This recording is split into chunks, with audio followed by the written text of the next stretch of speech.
اللہ کو ناراض کرنے کے علاوہ کچھ نہیں، چاہے وہ سکی بہن کیوں نہ ہو. وہ بہن اپنے معمولی اپنے بچے کی جھگڑے کی وجہ سے آپ سے ناراض ہو جاتی ہے تو 2 سال آپ اس کے گھر نہیں جاتے کہ اس کے بچے نے آپ کے بچے کو مارا، آپ نے شکایت کی، اس نے لڑائی کر دی اور پھر آپ کا جھگڑا ہوا تو 2 سال تک نہیں جاتے وہاں آپ کے ایک چھوٹے سے بچے کی وجہ سے. تو اگر وہ اللہ کا حکم توڑ رہی ہے اور آپ اس کے گھر نہیں جاؤ گے تو اللہ راضی ہو جائے گا، اللہ خوش ہو جائے گا اور ایسی دشمنی کرنے میں ثواب ملے گا. ایسی دشمنی کر لینی چاہیے اگر کوئی کرتا ہو. ہمیں نہیں کرنی کسی سے دشمنی، لیکن اللہ کے لیے بعض مرتبہ کرنی پڑتی ہے. وہ ایسی ہوتی ہے کہ بھائی تمہارے یہاں بے حیائی ہے، تمہارے یہاں تماشا ہو رہا ہے، تمہارے یہاں یعنی لڑکے لڑکیاں جمع ہو رہی ہیں، اگر یہ بند نہیں کرو گے تو ہم تمہاری شادی میں نہیں آئیں گے. بہن اپنی بہن سے کہہ دے، ماں اپنی بیٹی سے کہہ دے بیٹا میں نہیں آؤں گی.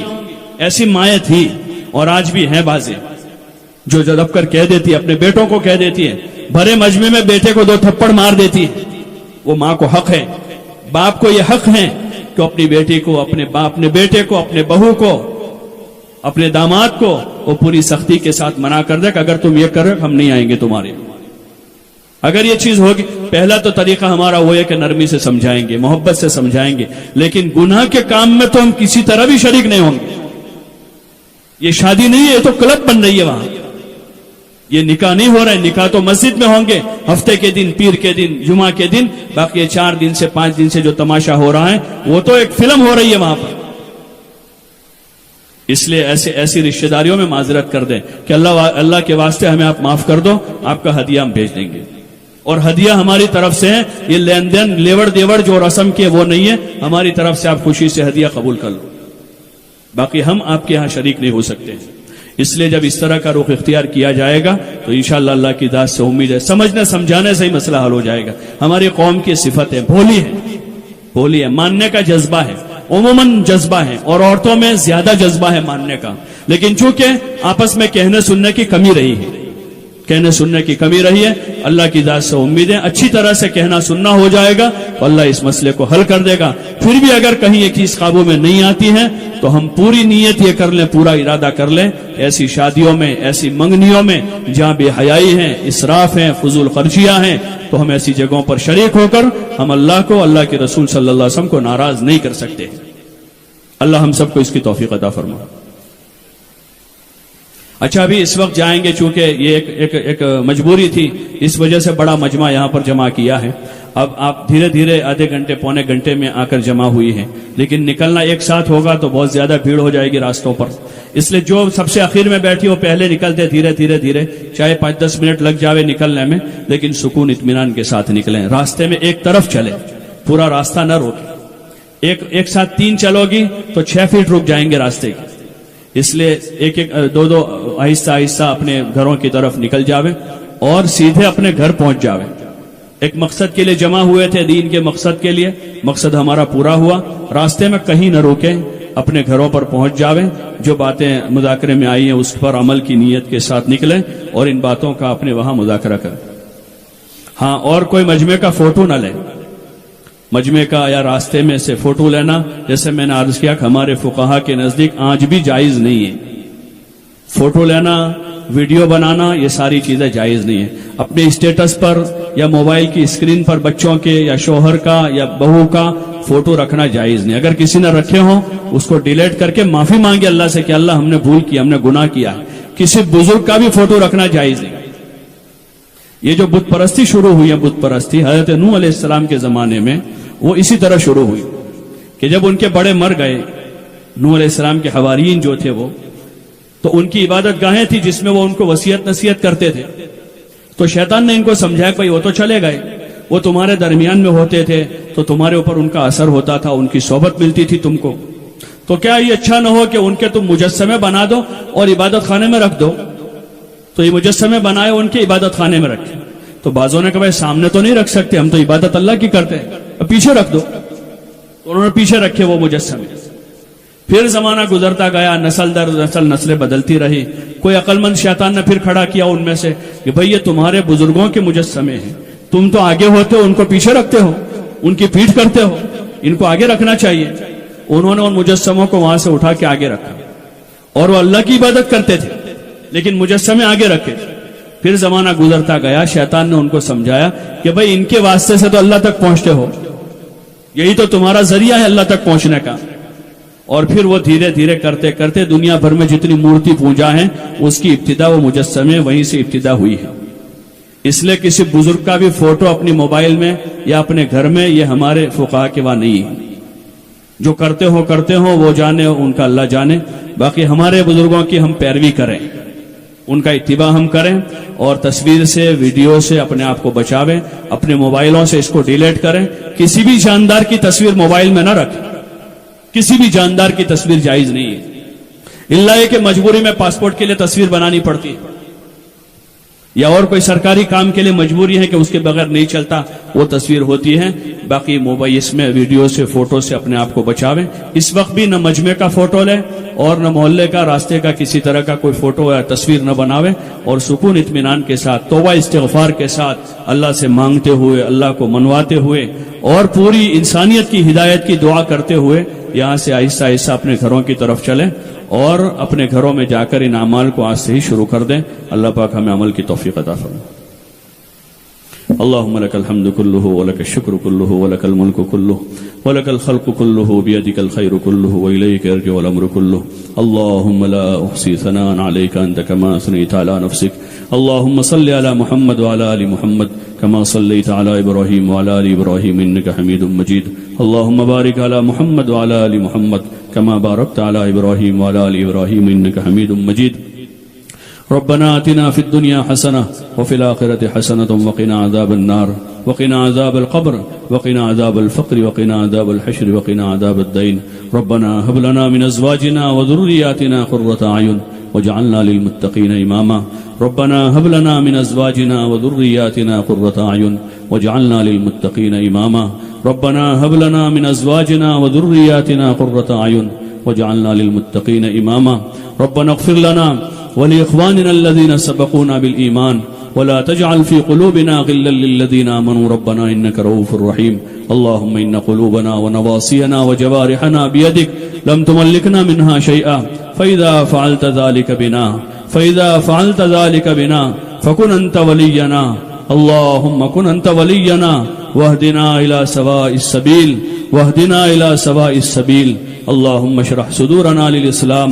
اللهم حبب إلينا الإيمان وزينه في قلوبنا وكره إلينا الكفر والفسوق والعصيان.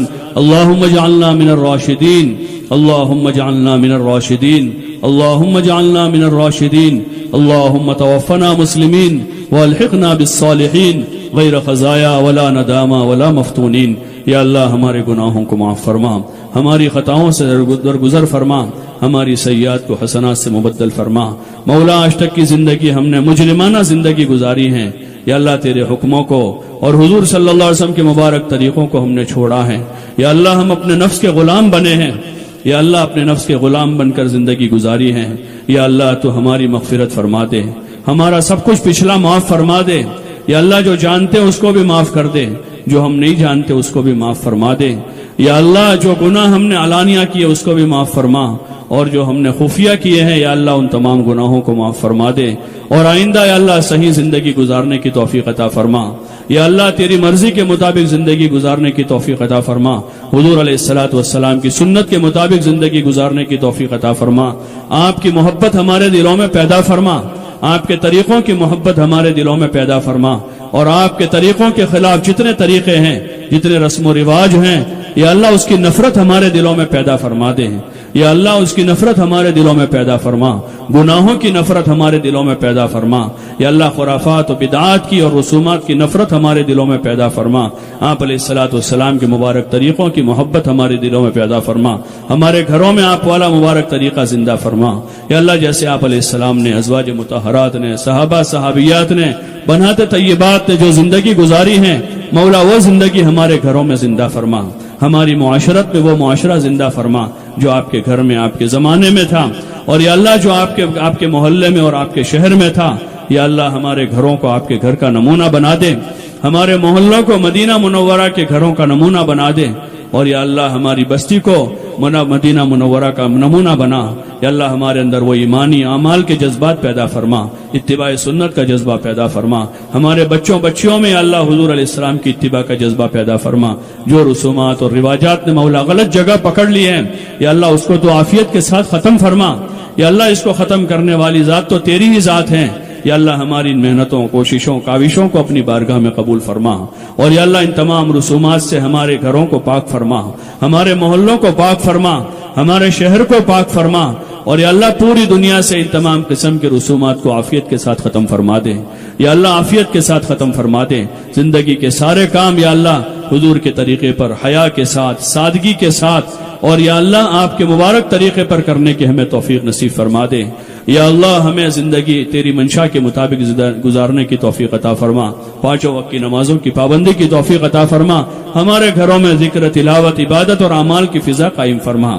یا اللہ ہمیں نفع والا علم عطا فرما، ہمیں نفع والا علم عطا فرما، گمراہی اور ضلالت والے علم سے ہماری حفاظت فرما، ہمارے بچوں بچیوں کی حفاظت فرما، جتنے ہمارے بچے بچیاں یا اللہ دینی علم حاصل کر رہے ہیں سب کو نفع والا علم عطا فرما۔ یا اللہ جو سیکھا ہے اس پر عمل کی توفیق عطا فرما، اور جو ابھی نہیں سیکھا ہے یا اللہ وہ اپنے فضل سے ہمیں سکھا دے، ہمارے علم میں اضافہ فرما، قرآن و حدیث کا ہمیں فہم نصیب فرما، وحی کی برکات سے ہمیں مالا مال فرما۔ یا اللہ وحی کی برکات سے ہمیں مالا مال فرما، اپنا دھیان ہمیں نصیب فرما، تقوی اور طہارت نصیب فرما، عفت اور پاک دامنی نصیب فرما۔ یا اللہ عفت اور پاک دامنی ہمیں نصیب فرما، حیا کو پوری دنیا میں عام فرما۔ یا اللہ ایک ایک مسلمان بیٹی کو، ایک ایک مسلمان خاتون کو یا اللہ وہ پردہ کرنے کی توفیق عطا فرما جو تو چاہتا ہے۔ یا اللہ حیا کی عمومی فضائیں قائم فرما، بے حیائی کو ختم فرما۔ یا اللہ بے حیائی کو عافیت کے ساتھ ختم فرما، یا اللہ بے حیائی کو عافیت کے ساتھ ختم فرما، اکرام اور ایثار و ہمدردی کی فضا قائم فرما، ایک دوسروں کے حق ادا کرنے کی توفیق عطا فرما، آپس میں محبتیں مودتیں پیدا فرما۔ یا اللہ ہر مسلمان کا حق ادا کرنے کی ہمیں توفیق عطا فرما، جن بھائی بہنوں کے جو حق ہمارے ذمے ہیں مولا موت سے پہلے ادا کرنے کی توفیق عطا فرما، کسی کے حق میں ہمیں ماخوذ نہ فرما، ہمیں حسن اخلاق کا پیکر بنا۔ یا اللہ جو اخلاق حضور علیہ السلام کے پاس تھے ایسے مبارک اخلاق ہمیں بھی نصیب فرما، سب کی قدر کرنے کی ہمیں توفیق عطا فرما، ہمارے اعمال میں اخلاص پیدا فرما، ریا اور شہرت کے ناپاک جذبوں سے ہماری حفاظت فرما، حب جاہ سے، حب مال سے ہماری حفاظت فرما، کفر و شرک سے ہماری حفاظت فرما، حسد اور کینے سے ہماری حفاظت فرما، بغض و عداوت سے ہماری حفاظت فرما، آپس کی لڑائیوں سے، جھگڑوں سے ہماری حفاظت فرما، آپس میں محبتیں مودتیں پیدا فرما، ہم میں جو بیمار ہے مولا سب کو شفائے کاملہ عاجلہ مستمرہ دائمہ نصیب فرما، مقروضین کے قرضوں کا انتظام فرما، بے گھروں کو گھر نصیب فرما، بے اولادوں کو مولا نیک صالح اولاد عطا فرما، مولا جن کی اولادیں نافرمان ہے فرما بردار بنا، بیمار ہیں انہیں شفا نصیب فرما۔ یا اللہ پریشان حالوں کی پریشانیوں کو دور فرما، بے نکاحوں کے نکاحوں کا انتظام فرما، ہمارے نکاحوں کو مولا سادہ کرنے کے ہمیں توفیق عطا فرما، اپنا فضل و کرم شامل حال فرما۔ یا اللہ جان و مال تیری امانت ہے، اس کو تیرے نام پر لگانے کی توفیق عطا فرما۔ یا اللہ جب تک زندہ رکھے تیری مرضیات پر زندگی گزروا دے، نفس و شیطان کے مکر و فریب سے ہماری حفاظت فرما، برے ماحول سے ہماری حفاظت فرما، بری صحبتوں سے ہماری حفاظت فرما، برے ماحول اور بری صحبتوں کے برے اثرات سے ہمارے گھر والوں کی، ہماری اولادوں کی حفاظت فرما۔ یا اللہ موت سے پہلے ماں بعد موت کی تیاری کی توفیق عطا فرما، جب تک زندہ رکھے اسلام پر ایمان پر زندگی عطا فرما۔ یا اللہ دین کی خدمتوں میں لگے رہنے کی ہمیں توفیق عطا فرما۔